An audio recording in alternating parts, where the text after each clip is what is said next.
Jeannette's Kitchen, the distinctive little red barn on busy Route 68 in Industry, is a popular spot, especially for hungry truckers. They know they get good eats and He-Man portions here. She gives you plenty of food for your money, that's for sure. It's all very delicious. This place is great. It's got delicious food. It's cheap. It's convenient. We got her show up right here next to it, so we eat here all the time. It's awesome. Love it. And she's a very nice lady too. So.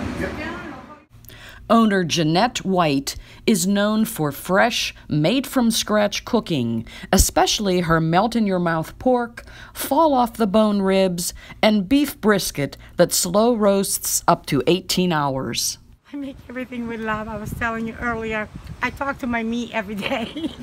I thought, you better turn out good today, you know. So it's all about giving good quality and quantity food to my customers, good relationship with my customers.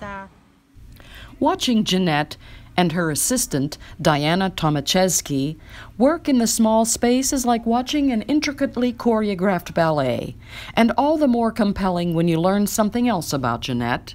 Okay. I'm an amputee, below the knee amputee, but I don't allow my amputation get in my way of doing what I need to do. Reporting for TimesOnline.com, this is Marcia Kiefer.